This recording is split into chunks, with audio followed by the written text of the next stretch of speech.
Hey, welcome back to another episode, and today we've got a lot for you. I'm here with Brandon, Jaden, and our new club member and guest, Philip.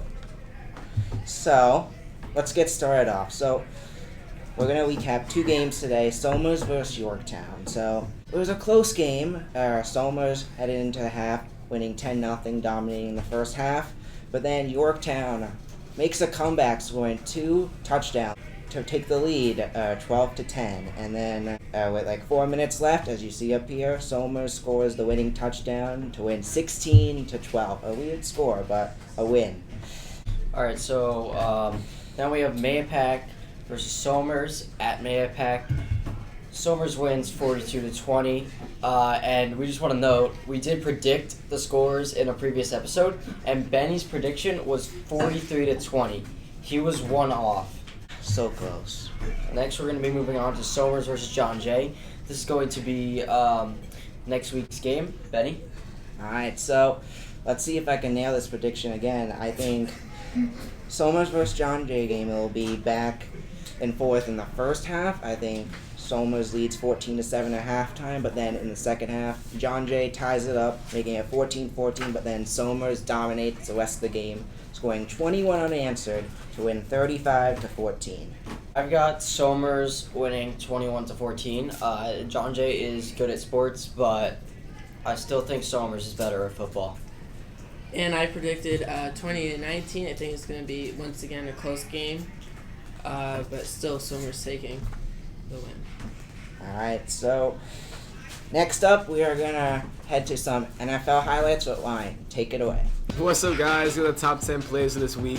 At number 10, give me the Jaden Daniels long shot to Terry McLaurin for a touchdown. I mean, absolute beauty by the rookie. Just great pass. And then at number 9, I'm going to take the Brian Burns strip sack against Deshaun Watson. Yeah, it's just his ability to get around and strip the ball from the quarterback. Just great pickup by the Giants. And at number 8, I got the Amon-Ra St. Brown lateral to Jahmyr Gibbs for a touchdown. I mean, just great heads-up play by Amon-Ra to find Jahmyr, and then just great run.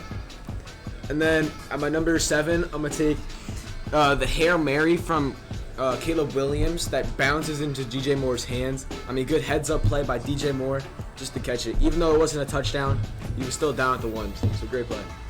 At number 6, Bucky Irving, who was just recently named the RB1 for the Buccaneers, taking it, finding a hole, and taking it for a touchdown. I mean, just great play.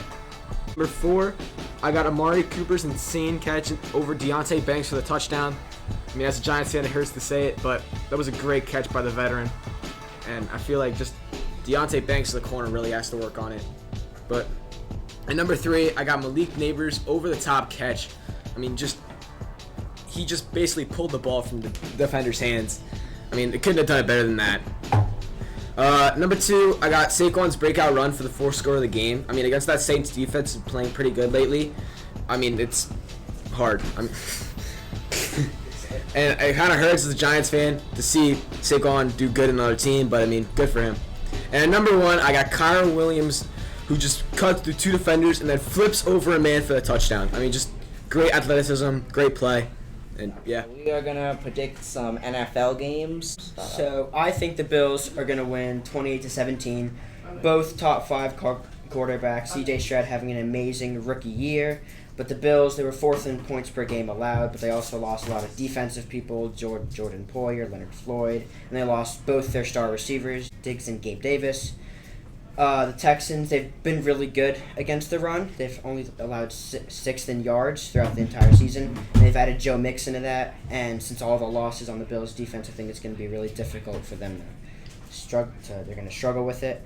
Both lead all offenses. C.J. Stroud coming off the best rookie season, arguably the best rookie season, rookie of the year, leading a 3-14 team to 10-7, beating a Browns with the top 3 defense. And I think it's going to be a great game.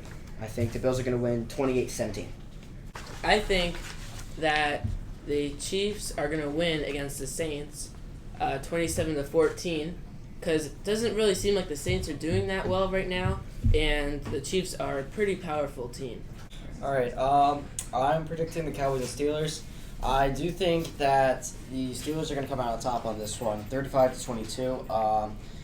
despite the Cowboys winning against the Giants Thursday night, 20-15, the Cowboys aren't a great team right now. It's not going to be a good season for us. And I'm going to predict 2 games. First, we got the Bills and the Texans. What I see happening, it's going to be back and forth, and Bills are going to take a touchdown lead. C.J. Stroud has to drive down the field to tie it up, to put the game into overtime, but they won't be able to get it done, and Bills defense is going to stop the Strouds, and the Bills are going to win 28-21. And for my second game, 0-3 Bengals, 1-2 Ravens. They may we're recording this after week 3, so hopefully they win this week. But regardless, both teams are teams that need a win, and I think the Bengals are gonna come out in overtime and win on a walk-off touchdown, 30-24. All right. Next, we have some new MLB stuff. So, the A's played their final game at the Coliseum on Thursday, September 26th. That's going to be gone now. And moving on, Shohei Ohtani creates the 50-50 club. He is the first player to hit 50 home runs and steal 50 bases in one season. And it's almost October, so you know what that means. Playoff time. Right now, the Yankees, Phillies, Brewers, Guardians, and Astros have all clinched their division. And the Orioles, Padres, and Dodgers have all clinched playoff spots. We just need to see who's going to get home field advantage, stuff like that. Alright, so looking back now to NASCAR, the last race before this video was Bristol, and the pole winner, Alex Bowman, an impressive comeback season with a win, and now a pole in the playoffs. But then, close after the start of the race, Kyle Larson goes for the lead and basically dominates. I've never seen him be so dominant in a race, and he wound up winning both stages and leading 462 laps, which is the most in Hendrick Motorsports history, beating Jimmy Johnson and Jeff Gordon, which is really impressive. And after that, he also won, so he didn't screw up, which is great. So yeah. Alright, so now me and Jaden are going to do, out of all the drivers left in the NASCAR playoffs, who is a dark horse to win it all? So I think Chase Briscoe is a dark horse for the playoffs this year. What about you? I think the guy I was just talking about, Alex Bowman, I think he could make it far. He's been impressive in the first round. He clinched the second round before Larson even, and he's a guy to look out for. I think he could make a run, possibly the championship for this year. So I'm going to be doing the Bills record prediction and the Giants. I'll start with the Giants first.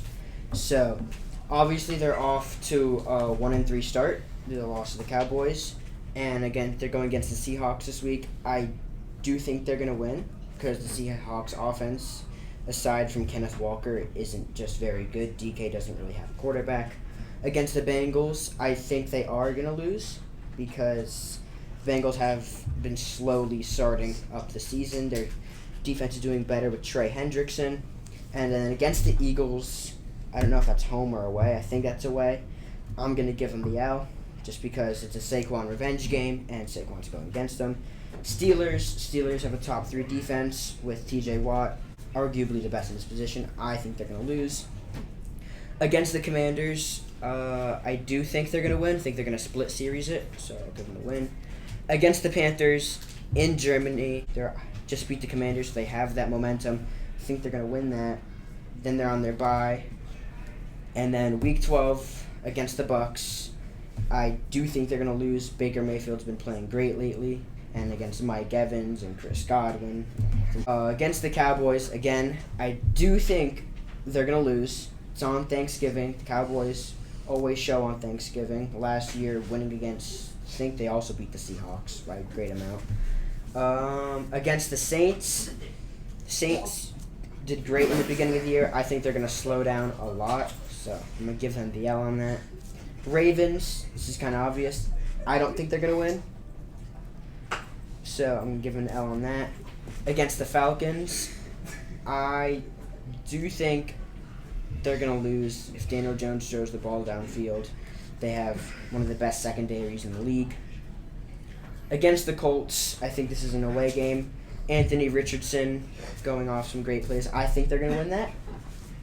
And then against the Eagles, I think they're going to lose. So I have them going. I'm going 5-12 for this season. Probably near around that first round pick, depending on how the Panthers do. So I have the Giants going 5-12. Now we're going on to the Bills. They just beat the Cardinals, Dolphins, and Jaguars, doing an outstanding job against the Jaguars. Ravens, however, I don't think they're going to be able to stop the run. Derrick Henry, Lamar Jackson, Isaiah Likely, Andrews, I'm giving them the L. And then against the Texans, I already said what I think. Both top 5 quarterbacks. I think the Bills are going to win that. Against the Jets, away, I do think they're going to win that also, just because the Jets, they're doing good. They're not doing too bad, but I don't think Aaron Rodgers can withstand the defense. Against the Titans, it should be an easy win for them. Will Levis is probably 3rd worst quarterback in the league. Against the Seahawks, I'm going to give them the win there. I know it's an away game, but I don't think the Seahawks defense could do anything about Josh Allen, James Cook, and all the new receivers. Home, playing the Dolphins, I do think they're going to sweep the Dolphins. Home field advantage, they don't really have a quarterback. I mean, Tua's not even alive, I think. He's somewhere. So I think I'm going to give them the win on that. Against the Colts, away game, I do think they're going to lose that. I don't think the Bills have the greatest secondary in the league, and Anthony Richardson just likes to throw it and run it. They have a great D-line, but I don't think it'll be enough to stop them. Against the Chiefs, in the postseason, they barely do anything about it, but in the regular season, they always find a way to beat them, so I'm going to give them the win. So they go into their bye week. Right out of their bye week, they have a decently tough first 3 games. Against the 49ers, Sunday Night Football, home game. Some reason, I think, without CMC, I think the Bills are going to win. That's like my upset for them. Then they face the Rams. They don't have Puka's out. He should be back, but I still think the Bills are going to win that. The Lions, I don't think they're going to be able to stop Aiden Hutchinson. I mean, the O-line's doing good, but I don't think it's doing too great. Against the Patriots at home, this should be a really easy win. Against the Jets, I think that they are going to win that. And against the Patriots, I think they're going to lose that away game because it's away, and I don't think they're going to be starting too many because I think they'll already have clinched a playoff spot. So my prediction for the Buffalo Bills, which is way higher than it was last year, is 14-3. I know they lost a lot of star players, but I still think they're going to perform and do well. All right, so a few weeks ago was the end of the IndyCar season, and we now have an official champion.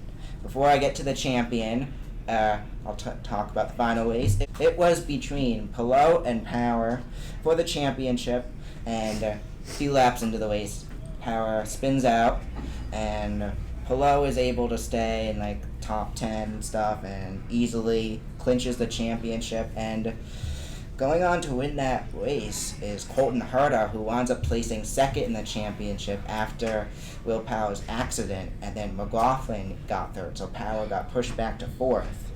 And yeah, not that surprising. This is his second championship in a row and third ever, so yeah.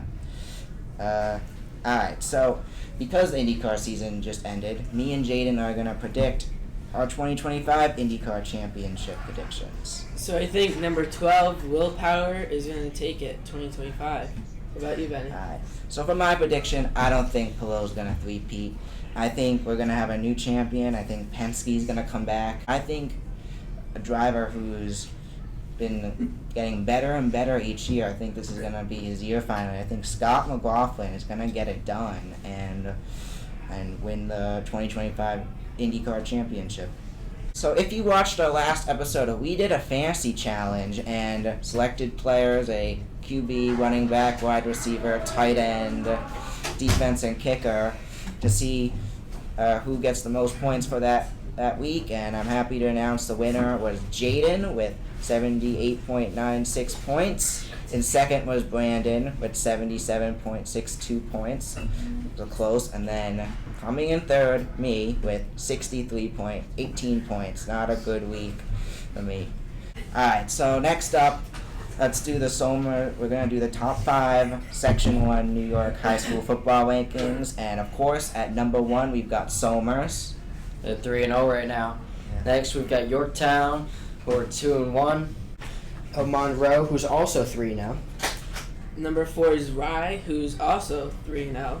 And then 5 is Whitesboro, which is also 3-0. So, the NASCAR playoffs are going on, and now we are down to 12, as I was talking about before, and I want to share my predictions. I'm going to do race predictions, and then who gets eliminated each round. How it works is every 3 races, 4 cars gets eliminated until the championship 4, where there's 4 left, and then the highest position finish wins the championship. Okay, so first race, Kansas next week. I think the 9 of Chase Elliott is going to get done. In Talladega, anyone could win there, and I see the 54 Ty Gibbs getting his first win. At the Charlotte Road Course, I see Kyle Larson getting it done, getting his 6th win of the year. And then after that, I see Joey Logano, Chase Briscoe, Daniel Suarez, and Denny Hamlin all getting eliminated. So now we are down to 8. In the round of 8, I got Ryan Blaney winning Las Vegas. I got Kyle Larson winning Miami. And winning Martinsville, I got Tyler Reddick. And eliminated is Christopher Bell, William Byron, Austin Cindric, and Alex Bowman. And then for my championship 4, I got Larson, Elliott, Blaney, and Reddick. And that should be an interesting championship 4 if that happens. But, of course, I'm going to pick Kyle Larson to be the champion and to win Phoenix. Alright, so every few episodes now, we're going to start doing interviews and interviewing coaches and players. And I'm happy to introduce our first guest, Coach Cleary. Hey everybody, thank you to Benny, Jaden, and the entire club for having me. Very excited to be the first guest, I believe that is the case, right? That is an honor, and really excited to see where this club goes from here. Yeah, of course. We're going to get started off with the first question. What inspired you to become a coach? It's a wonderful question, and it's, I think, a good one to start with. There's a lot of different answers that I think I could pull from. One of the biggest inspirations for me personally, though, was my high school football coach, Tony DiMatteo. We, as some of you may know, dedicated the high school field to him this past offseason. He, in terms of being an influence in my life, is without question, I feel, the largest, especially specific to individuals I worked with here as a student and as an athlete. From there as well, the gentleman that I'm fortunate enough to still coach with, right? Coach Packard was my modified football coach. He was also my JV football coach, and then again on the varsity level, Coach Mike and Coach Anthony DiMatteo were both, again, themselves really major influences within my life, and seeing what they were able to provide to me, really I do feel inspired myself to give that back in any capacity and any way I was able to. From there also, a special shout out I would have to give is to Coach Castellano. He's currently coaching in Westlake, New York. His son was my college roommate, and I was able to be a part of some of his big games their first season at Westlake. And so while my own experiences here at Somers were a huge role, that also had a really big part in it in that specific instance. And the Westlake Wildcats are also themselves undefeated on the season as we are, so it's a little special shout out for them, Mark Castellano and Coach John Castellano. All right, so the next question is, how did you work up to where you are now as a coach? So currently I'm the assistant coach for our varsity program. My first year was 2016. I started coaching the junior varsity and the freshmen. I had the fortune of doing that with Bob Antonucci and Steve Jackson. Coach Antonucci himself is another individual who has been involved in Somers football for, when you total it all up, about 35 years. So being able to work with him in that first instance, I think was a really beneficial experience for myself. After that, in 2017, I started here as one of the varsity assistants. There was a brief intermission in that. I did teach and coach at Horace Greeley High School for a single year in 2018. It's another special shout out I do have to give to Coach Joe Kearns down there at Horace Greeley. He stepped down last year, but again, in terms of being an influence in my life, he did a really nice job showing me how to do it in a different area, right? Somers was all that I knew, and that experience in that year there, something I'm very thankful for. Following that season, 2019, I came back here to the high school program, and I've been coaching here ever since, and really glad and lucky for that. What role did you play as a coach? So personally, myself, I am the linebackers coach on defense. That is my position group. That is something that I take a lot of enjoyment and pride within. On the offensive side of the ball, I help the wide receivers, specifically with their individual offensive skills, drills, getting them a little bit better to perform to high levels on Friday nights. But that is how I would best describe it. I'm the linebackers coach on defense, and I help with the wide receivers on offense. And the next question, how do you prepare your team for a game? Again, that's a group effort, as I think you can all understand. We all have different roles in how we prepare, but the first answer, I think, it starts with film study. Is the key to, I think, any sport and any great coach. They will tell you is you will understand how it is you need to game plan based off, again, the teams you're seeing, what their tendencies might be, what type of players they may have, and what their capabilities then might be. And then from there, it comes down to leaning into your routines, right? Trusting what you've established in the course of the preseason into the regular season, and really maximizing those opportunities. That's where I give our athletes a tremendous amount of credit, because they come day in and day out, work to consciously get better, and that's something that I really do take a lot of enjoyment and pride within. Specifically the pregame routine, though, I do something, it might be a little bit different, but I work the linebackers through a visualization routine and a technique that I do feel helps put them into the appropriate headspace, and it also allows them, with the nature of visualization, to put themselves in the position they'll hopefully be in throughout the game, right? So as we're going through that, that's something that I've really enjoyed working with them, and I've gotten feedback that it also does help. There's also nothing better than being in halftime and then saying this is exactly what we've already spoken to. They've already seen themselves in those moments, and then again, another 24 minutes of doing what we need to do. So what about coaching do you enjoy the most? Back to the first one, there's so much in terms of an answer on that narrowing it down is difficult. But my favorite part about coaching, and it's not exclusive to football, any of the sports that I've coached in the past, whether it be girls basketball, even again, there was a time I was a girls lacrosse coach. I've done modified baseball with my year in Greeley. It's seeing a group of individuals come together then for a common goal, right? You can have all sorts about your personality and what maybe drives you as a person, but putting that group then of people together, and as I've stated, working through and towards those common goals is one of the coolest experiences I feel I'm able to be a part of. Within that too, it's the journey that each season is, right? Every team is its own team. Every team is going to have different qualities and different things about not only the players but the group itself that really does make that such a wonderful experience, and just getting to see how each team is really going to start and finish their own journeys is something that I really do take a lot of pride in being a part of.